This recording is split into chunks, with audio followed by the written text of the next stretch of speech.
ছাত্ৰ ছাত্ৰীসকল, আহাচোন আমি আজি সপ্তম শ্ৰেণীৰ তাপ পাঠটো আলোচনা কৰোঁ। তাপ। আমি শীতকালত খুব ঠাণ্ডা অনুভৱ কৰোঁ। তাৰ কাৰণে আমি ঊণি বস্ত্ৰ পিন্ধি গাটো গৰম কৰোঁ। কিন্তু গৰমকালি আমি ঘৰৰ ভিতৰতো গৰম অনুভৱ কৰোঁ আৰু ৰ'দলৈ ওলাই গ'লেতো আমাৰ অত্যাধিক গৰম লাগে। গতিকে আমি কেতিয়াবা আমাৰ দৈনন্দিন জীৱনত বহুতো বস্তুৰ সংস্পৰ্শলৈ আহোঁ। ইয়াৰে কিছুমান গৰম আৰু কিছুমান বস্তু চেঁচা, যেনে চাহ গৰম আৰু বৰফ চেঁচা হয়। অতি উত্তপ্ত বস্তু আমি স্পৰ্শ নকৰোঁ বা কৰিবলৈ চেষ্টা নকৰোঁ, কাৰণ সেইটো গৰম বেছি বা আমাৰ কাৰণে বিপদজনক হ'ব পাৰে। গতিকে আমি স্পৰ্শ অনুভূতিৰ দ্বাৰা আমি গৰম আৰু চেঁচা অনুভৱ কৰিব পাৰোঁ। ক্ৰিয়াকলাপ এটা চাওঁ আহাচোন। তাৰ কাৰণে 3টা পাত্ৰ ক, খ আৰু গত পানী ল'ব লাগিব। ক পাত্ৰটোত চেঁচা পানী, খ পাত্ৰটোত গৰম আৰু গ পাত্ৰটোত চেঁচা আৰু গৰম পানী মিহলি কৰি অৰ্থাৎ কুহুমীয়া পানী লোৱা। প্ৰথমে ক আৰু খ পাত্ৰত হাত দুখন অলপ সময় সুমুৱাই ৰাখা 2 পৰা 3 মিনিট। তাৰ পাছত 2খন হাত আনি গ পাত্ৰটোত অলপ সুমুৱাই ৰাখা। কেনেদৰে অনুভৱ হ'ব বাৰু? ক পাত্ৰত থকা হাতখনৰ আমি গ পাত্ৰটোত সুমুৱাই খুব ভাল লাগিব ন, চেঁচা। তাৰ পাছত আমি অকণমান গৰম পাম। ঠিক তেনেদৰে খ পাত্ৰত থকা হাতখনো আমাৰ গ পাত্ৰত সুমুৱাই অকণমান আমাৰ ভাল লাগিব, যিহেতু খ পাত্ৰটো যথেষ্ট গৰম আছিল আৰু এতিয়া আমাৰ গৰম অলপ কমিছে আৰু ক পাত্ৰটোৰ হাতখনে আমাক অকণমান গৰম অনুভৱ কৰিব। অৰ্থাৎ আমি স্পৰ্শ ইন্দ্ৰিয়ৰ সহায়তেই গৰম আৰু চেঁচাৰ অনুভূতি আমি পাওঁ।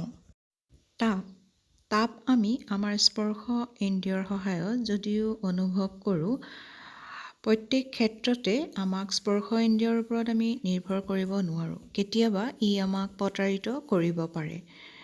উষ্ণতা জোখা সঁজুলিবিধ হৈছে থাৰ্মোমিটাৰ।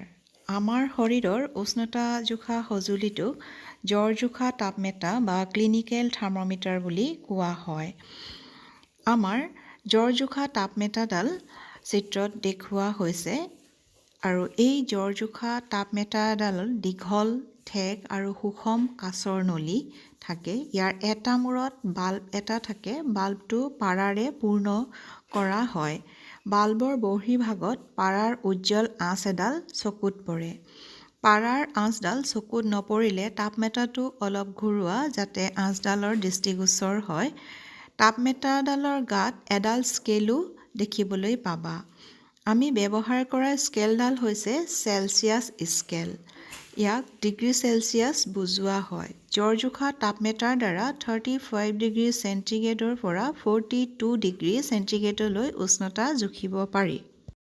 তাপমেটাৰ পাঠ লওঁতে 2টা ডাঙৰ ব্যৱধানত 1 ডিগ্ৰী সূচায় আৰু ইয়াৰ মাজৰ 5টা ভাগ থাকে। জ্বৰ জোখা তাপমেটা পাঠ লওঁতে কিছু সাৱধানতা অৱলম্বন কৰিব লাগে। জ্বৰ জোখা তাপমাত্ৰাটো ব্যৱহাৰৰ আগতে আৰু পাছত ধুই ল'ব লাগে। পৰাপক্ষত এণ্টিছেপ্টিক দ্ৰৱ ব্যৱহাৰ কৰিব লাগে। ব্যৱহাৰৰ পূৰ্বে তাপমেটাৰ পৰা 35 ডিগ্ৰী চেণ্টিগ্ৰেডৰ তলত থকাটো নিশ্চিত কৰিব লাগে। পাৰাৰ অন্তিম অংশ দৃষ্টিগোচৰলৈহে তাপমেটাৰ পাঠ ল'ব লাগে। তাপমেটা সযতনেৰে ব্যৱহাৰ কৰিব লাগে। টান বস্তুত খুন্দা খালে ই ভাঙি যাব পাৰে। পাঠ লোৱাৰ সময়ত বাল্বটো তাপমেটাটোত ধৰিব নালাগে। আমি যেতিয়া পাঠ লওঁ, তাপমেটাৰ বাল্বটো জিভাৰ তলত সুমুৱাই দিয়া হয় আৰু 1 মিনিটৰ পাছত তাপমেটাটো উলিয়াই আনি তাৰ পাঠ ল'ব লাগে। ই হৈছে আমাৰ শৰীৰৰ উষ্ণতা। উষ্ণতা সদায় ডিগ্ৰী চেণ্টিগ্ৰেড এককত জোখা হয়। মানুহৰ শৰীৰৰ স্বাভাৱিক উষ্ণতা হৈছে 37 ডিগ্ৰী চেণ্টিগ্ৰেড। প্ৰতিজন ব্যক্তিৰে শৰীৰৰ উষ্ণতা 37 ডিগ্ৰী চেণ্টিগ্ৰেড নহ'বও পাৰে। ই সামান্য কম বা সামান্য বেছি হ'ব পাৰে। প্ৰকৃততে আমি উল্লেখ কৰা স্বাভাৱিক উষ্ণতাটো হৈছে বহুসংখ্যক নিৰোগী মানুহৰ শৰীৰৰ উষ্ণতাৰ গড় মান। জ্বৰ জোখা তাপমেটা কেৱল মানুহৰ শৰীৰৰ উষ্ণতা জুখিবলৈহে প্ৰস্তুত কৰা হৈছে। মানুহৰ শৰীৰৰ উষ্ণতা সাধাৰণতে 35 ডিগ্ৰী চেণ্টিগ্ৰেডৰ তললৈ বা 42 ডিগ্ৰী চেণ্টিগ্ৰেডৰ ওপৰলৈ নাযায়। জ্বৰ জোখা তাপমেটাৰ 35 ডিগ্ৰী চেণ্টিগ্ৰেডৰ পৰা 42 ডিগ্ৰী চেণ্টিগ্ৰেডলৈ দাগ থকাৰ এইটোৱেই মূল কাৰণ। শৰীৰৰ উষ্ণতা জোখাৰ বাদে আন কোনো বস্তুৰ উষ্ণতা জুখিবলৈ আমি জ্বৰ জোখা তাপমেটা ব্যৱহাৰ কৰিব নোৱাৰোঁ। ইয়াৰ বাবে আমি বিভিন্ন বস্তু জুখিবলৈ পৰীক্ষাগাৰ তাপমেটা লেবৰেটৰী থাৰ্মোমিটাৰ ব্যৱহাৰ কৰা হয়।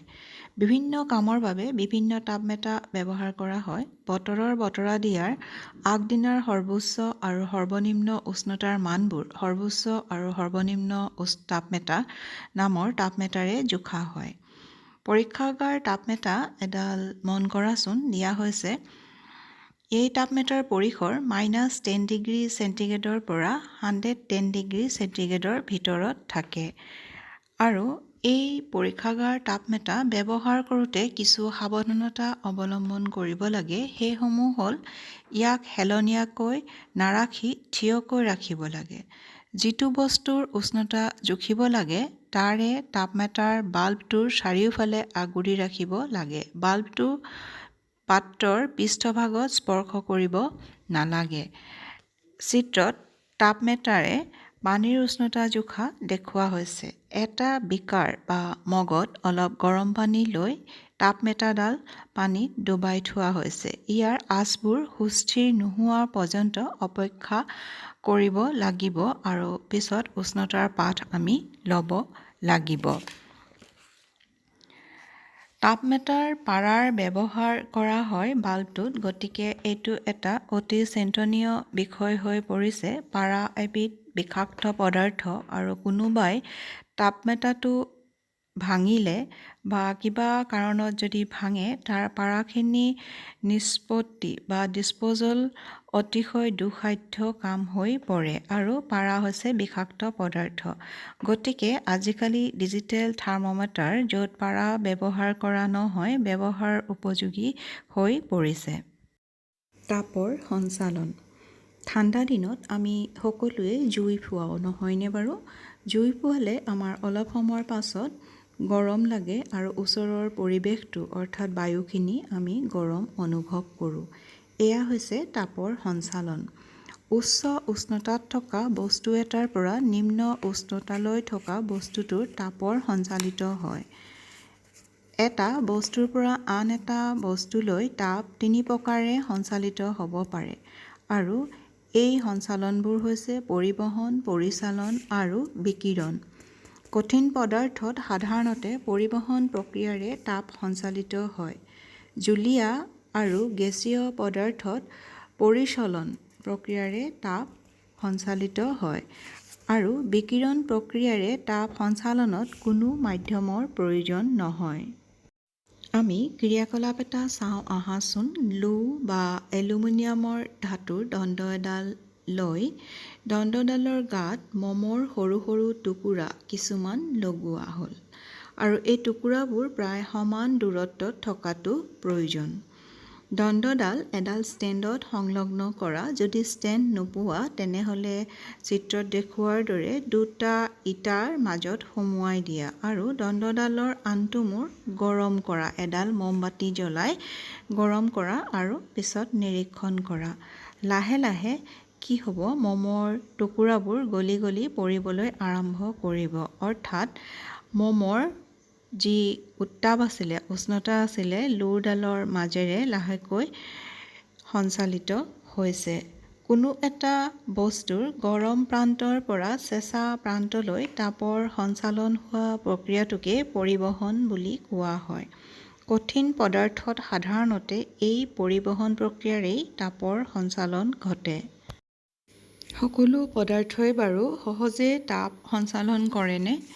আমি ৰন্ধা-বঢ়াত ব্যৱহাৰ কৰা ধাতৱ টাৱাৰ, প্লাষ্টিক বা কাঠৰ নাল থাকে। আমি সেই কাঠৰ নালটো অনায়াসে ধৰিব পাৰোঁ, কিন্তু টাৱাখন গৰম হয় তাত আমি ৰন্ধন ক্ৰিয়া কৰিব পাৰোঁ। অৰ্থাৎ আমি দেখিলোঁ কিছুমান বস্তুৰ মাজেৰে তাপ অনায়াসে পাৰ হয় বা সঞ্চালিত হয় আৰু কিছুমানৰ মাজেৰে সঞ্চালন হ'ব নোৱাৰে। যিবোৰ বস্তুৱে সিহঁতৰ মাজেৰে অনায়াসে তাপৰ সঞ্চালন হ'ব দিয়ে সেই বস্তুবোৰক তাপৰ পৰিবাহী বুলি কোৱা হয়, যেনে এলুমিনিয়াম, লো আৰু তাম। আনহাতে যিবোৰ বস্তুৰ মাজেৰে তাপ অনায়াসে সঞ্চালিত হ'ব নোৱাৰে তেনে বস্তুবোৰক তাপৰ কুপৰিবাহী বুলি কোৱা হয়, যেনে প্লাষ্টিক, কাঠ আদি তাপৰ কুপৰিবাহী বা অপৰিবাহী বুলি কোৱা হয়। পানী আৰু বায়ু হৈছে তাপৰ কুপৰিবাহী। এটা ক্ৰিয়াকলাপ চাওঁ আহাচোন। ঘূৰণীয়া তলিৰ ফ্লাস্ক এটা যোগাৰ কৰি লোৱা আৰু ফ্লাস্কটোৰ 3 ভাগৰ 2 ভাগ পানীৰে পূৰ কৰা। চিত্ৰত দেখুওৱাৰ দৰে এটা ত্ৰিপদীৰ ওপৰত ইয়াক স্থাপন কৰা আৰু ফ্লাস্কটোৰ তলত এডাল মম জ্বলাই ইয়াক গৰম কৰা। ফ্লাস্কটোৰ ভিতৰৰ পানীখিনি সুস্থিৰ নোহোৱালৈকে অকণমান দেৰি অপেক্ষা কৰা। এতিয়া পটাছিয়াম পাৰমাংগানেটৰ স্ফটিক এটা ষ্ট্ৰৰ সহায়ত ফ্লাস্কৰ ভিতৰত সাৱধানেৰে থোৱা আৰু স্ফটিকটোৰ তলতে জ্বলি থকা মমৰ শিখাটো ৰাখি পানীখিনি গৰম কৰা। পানীখিনি গৰম কৰোঁতে জুই শিখাৰ ওচৰতে থকা পানীখিনি পোনতে গৰম হয় আৰু গৰম পানীখিনি ওপৰলৈ উঠি যায়।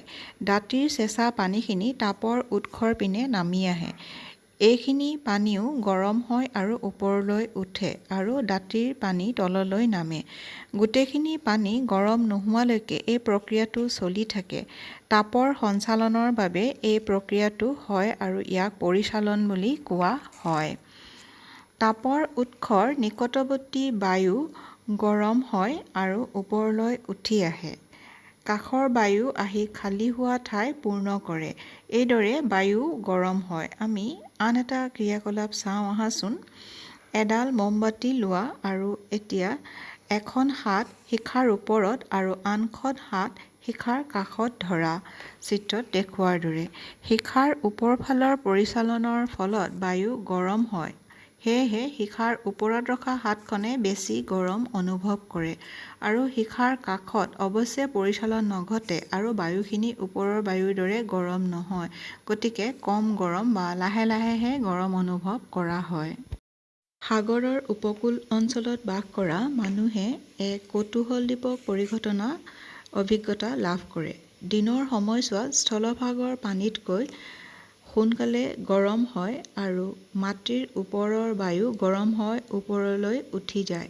খালী ঠাই পূৰাবলৈ সাগৰৰ ওপৰৰ শীতল বায়ু স্থলভাগলৈ গতি কৰে। স্থলভাগৰ গৰম বায়ু সাগৰৰ ফালে গতি কৰি চক্ৰটো সম্পূৰ্ণ কৰে। সাগৰৰ পৰা অহা বতাহক জলবতাহ বা চি ব্ৰিজ বুলি কোৱা হয়। সাগৰৰ জোৰ বতাহ পাবলৈ উপকূল অঞ্চলৰ ঘৰৰ খিৰিকীবোৰ সাগৰলৈ মুখ কৰি সজা হয়। ৰাতি কিন্তু ইয়াৰ সম্পূৰ্ণ এটা ওলোটা পৰিঘটনা ঘটে।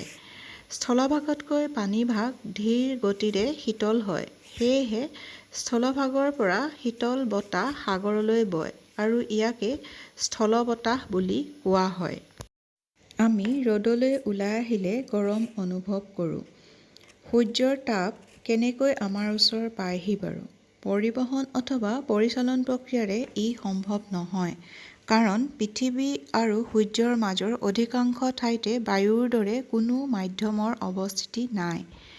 বিকিৰণ নামৰ এটা প্ৰক্ৰিয়াৰে সূৰ্যৰ তাপ আমাৰ ওচৰলৈ আহে। বিকিৰণ প্ৰক্ৰিয়াৰে তাপৰ সঞ্চালন ঘটিবলৈ কোনো মাধ্যমৰ প্ৰয়োজন নহয়। বিকিৰণ প্ৰক্ৰিয়াৰ মাধ্যমত থাকিলেও বা নাথাকিলেও হ'ব পাৰে। উত্তপ্ত কেৰাহী এটা জুইৰ পৰা আঁতৰাই থ'লেও বিকিৰণৰ দ্বাৰা ইয়াৰ চৌপাশলৈ তাপৰ সঞ্চালন ঘটে আৰু ই চেঁচা হয়। সকলো গৰম বস্তুৱেই তাপ বিকিৰণ কৰে।